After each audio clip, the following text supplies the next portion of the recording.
Hello, my name is Kendall Hanson.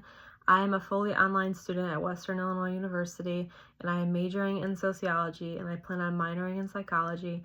And this is my final project for my class, EDS 121, otherwise known as Intro to Lifespan Development. And I am doing a question and answer response to the video titled Gut Bacteria and Mind Control. So, starting off with question number 1. Describe the following terms. Part A of question number 1 is the gut, which is something we very often underestimate. We often think that genetics, lifestyle, and diet are the sole causes of health issues and disease, but what is in our gut is very crucial. Our gut is our gastrointestinal tract, which is where food digestion, nutrient absorption, and waste excretion occur. Part B is kind of a breakdown of what gut microbes are and what those are exactly inside of the gut, like good bacteria and bad bacteria, otherwise known as the microorganisms that live inside of our gut, like viruses, bacteria, and fungi. Since the year 2000, the number of articles published about gut microbes have increased significantly, helping educate the general population. Some of these bacteria are good and support a healthy immune system, while others are bad bacteria like E. coli or Salmonella that people often get food poisoning from, found at fast food chains, restaurants, even at home. Part C of question number 1 is gut microbes and what we eat. They correlate to create either a positive or negative outcome. The book Brain Makers creators have worked to create strains of broccoli with beneficial nutrients in them, as even some good bacteria we regularly consume can cause mental health issues, and in some cases cause schizophrenia as well. This just shows that some of the healthy food that we eat can still cause negative effects, still give us bad bacteria, even relating to that E. coli or Salmonella. Doesn't have to be a candy bar or something unhealthy. It's more commonly something like meat or vegetables, really common things that we see in our everyday diet. And diet is very crucial to how the human microbiome shapes itself. One example of how diet makes up gut microbes can be shown when analyzing a python's microbial diversity when fasting versus when fed, with the most positive activity occurring after being fed. So this is basically saying in more simple terms that if a python is in its fasting state, it's not getting the same good bacteria and nutrients from the food it's eating because it's not eating at all, which can cause an absence of that good bacteria. And if an infection occurs, python gets sick, that good bacteria is not there to help fight off whatever illness it could possibly face from the buildup of the bad bacteria. And then part D is the gut microbes therapy. Part 1 of this is what is it exactly? So the idea is to fix our brain. We need to fix our gut in order to do so. So some of these therapeutic strategies include pharmaceuticals, or more specifically, antimicrobial therapy, biotics, which include probiotics and prebiotics, and the microbia transplants, also known as FMT, which stands for fecal microbial transplant. And then part 2 of part D is how exactly is this therapeutic? The pharmaceutical vancomycin can be effective for diet-induced obesity. Probiotics can reduce fat mass, improve insulin sensitivity, and glucose tolerance. And then prebiotics are foods that are beneficial to gut microbes, meaning they support good gut bacteria. Bacterial therapy, or FMT, is a medical procedure where stool from a healthy donor are transferred to the colon of a recipient who is battling with either a gut infection or some other form of issue, and this healthy donor transports their stool to this person's colon or gut, and it helps them get over whatever illness they're facing. And this has been found to be about 94% successful, which is what our video stated, and that is something new that I did not know before. So part number 3 of part D is what is one research study related to good microbes that is found to affect health. So for this one, a probiotic bacteria that is typically found in yogurt can produce GABA, which stands for a very long word, which is gamma aminobutyric acid. GABA naturally causes a reduction in overexcited or stressed out neurons. These GABA receptors help trigger a sedative state, mimicking a prescribed muscle relaxant or anesthetic. GABA has been found to help increase mental health, improve sleep quality, lower blood pressure, regulate heart rate, reduce inflammation, support a healthy immune system, protect brain neurons, and even help with conditions like PMS, which in longer terms is premenstrual syndrome, which is a very common issue that a lot of women face, or ADHD, which is attention deficit hyperactivity disorder, which is another very common disorder that a lot of people face. And that's a very great natural treatment versus taking a medication that could have some bad side effects, even as simple as just eating yogurt. So then going into question number 2, what is a new thing you learned from this theory that you did not know before? So this I found really interesting. Was a new thing I learned about would be the seaweed diet, found beneficial by the studies of microbial specialists. I always thought that seaweed sounded kind of gross. I didn't want to try it. I always thought like, okay, it's kind of just like a plant, like a leaf. It's not going to really do anything, but it does make sense considering spinach is a superfood. It's really good for you. Seaweed is so popular in some countries that in Japan, it makes up almost 10% of their diet, which I thought was really interesting. Because it's not very common here in the United States.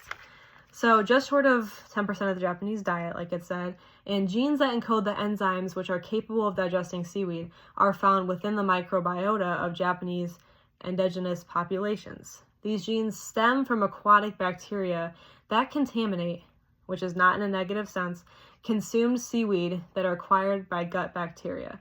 The word contamination I've learned while researching this topic. It's not always in like a bad bacteria contamination. It can also be in a good way.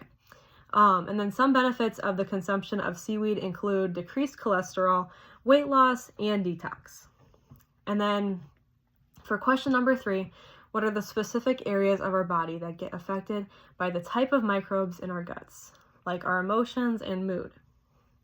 So normal gut microbes can influence and alter our brain development, which in turn determines behaviors. This can occur because microbes alter signals between nerve cells. These altered signals affect motor control, anxiety, and fear behaviors. Gut microbes can also transfer emotions, and these emotions are determined based off of what we eat. Science and anatomy even go as far to refer to the gut as our second brain, which I think is really interesting, but it makes a lot of sense upon researching this. So this is because our bowel movements are closely associated with our feelings and emotions, which makes a lot of sense because if you're anxious, if you're stressed out, your stomach often hurts, my stomach growls, I get hungrier faster, and it's because our body is in that fight or flight response, which is covered in a later question and goes over the hormones that specifically cause that.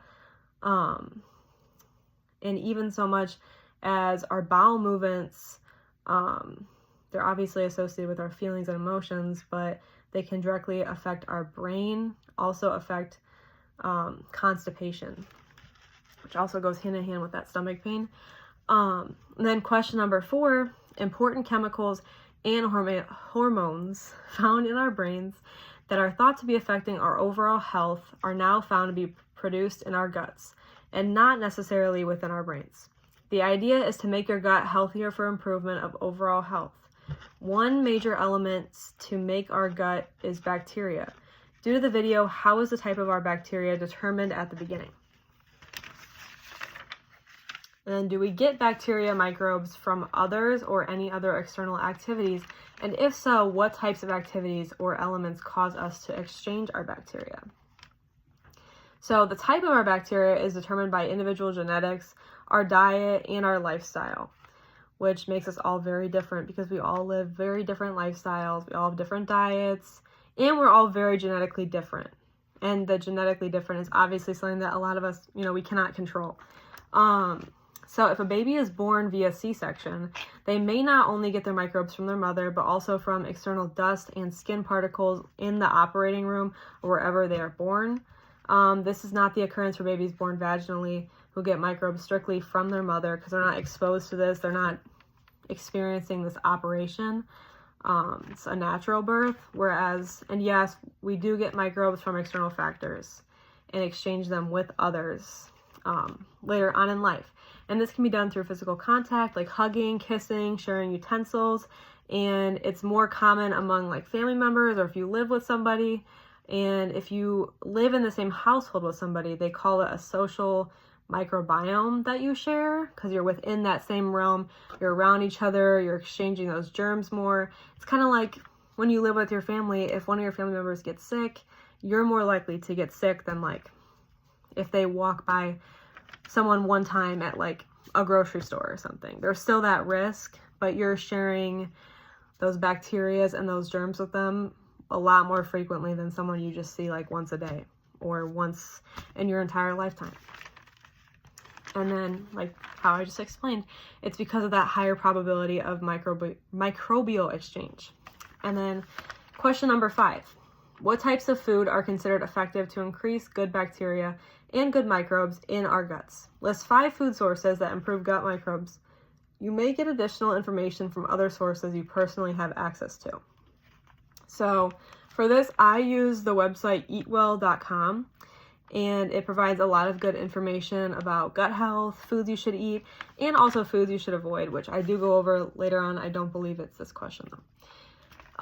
So as stated in the video we were assigned to watch for this project, yogurt is the most popular food probiotic. Make sure to find a yogurt that states live and active cultures on the packaging, which this is the probiotic, is the live and active culture because it's a bacteria. And you'll see that this is present on the packaging of actual probiotics you can buy at like the health food store, at the grocery store, whatever. And a lot of them do require to be refrigerated just like yogurt. And then raspberries are a powerful antioxidant. This is our second on our list. 1 cup contains 8 grams of fiber, which is 1/3 of our daily value. Their antioxidants are polyphenols, which act as prebiotics, helping the growth of good bacteria. Third on our list are pears. They are another fruit. They contain 5.5 grams of fiber, still very fiber rich. And they contain pectin. Pectin is a fiber that works to lower the cholesterol. It helps that a pear is only 100 calories and once again contains a decent amount of fiber. Fourth on our list is garlic. This is something that my mom would always force me to take, and I hated it when I was sick, and I never knew the benefits. I give her a lot of credit for eating garlic so often because I do not like the taste of it at all, but it has a lot of benefits, and this website really helped me learn about those. So garlic is an anti-inflammatory, which is made up of inulin and fructoglycosaccharide. These are referred to as the prebiotic dynamic duo.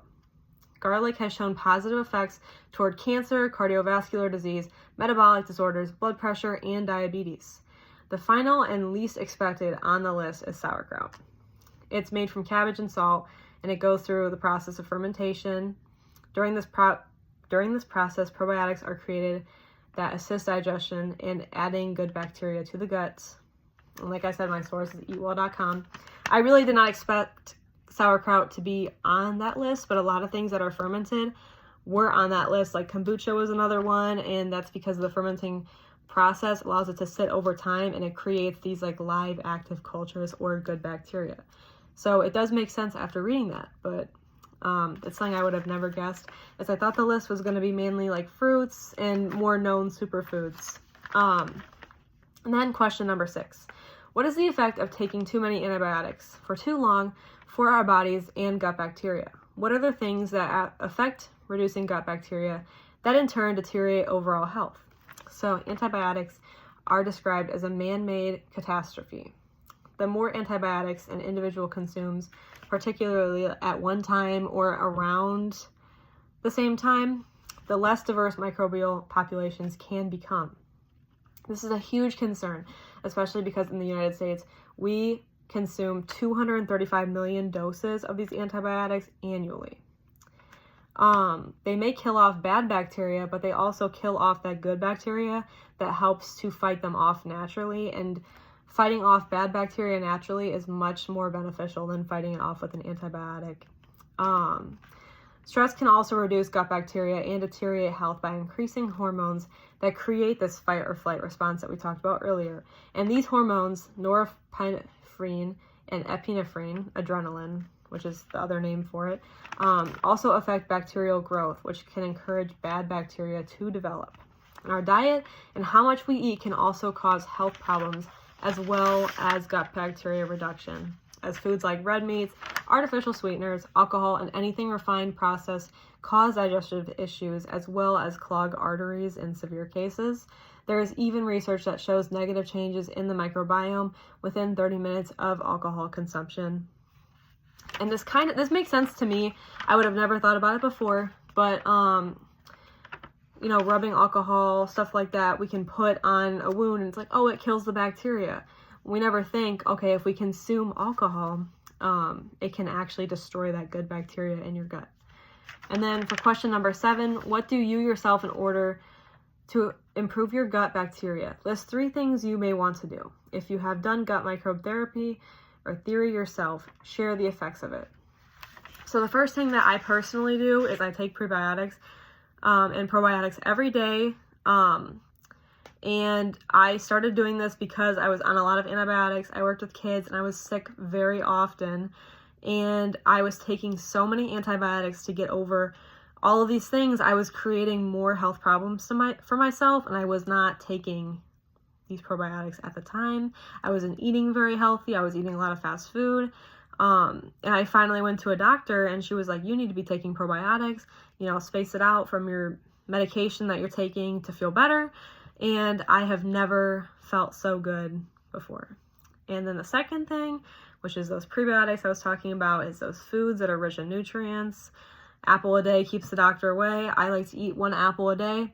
Sometimes I dip it in Nutella or some almond butter, which is probably not the best, but it's still an apple and it's still those nutrients. And then third, I like to stay hydrated and I time my meals. I have low blood sugar and I've noticed if I don't eat in the morning, I don't feel very good. And as we've learned from the Python example, if you don't eat, if you fast, it can actually cause that bad bacteria to build off because nothing with nutrients is going into your body to help fight off that infection or that illness. And then staying hydrated to help flush out all those bad things in our body. So that is my final response for question number 7. And that is my final project for EDS 121.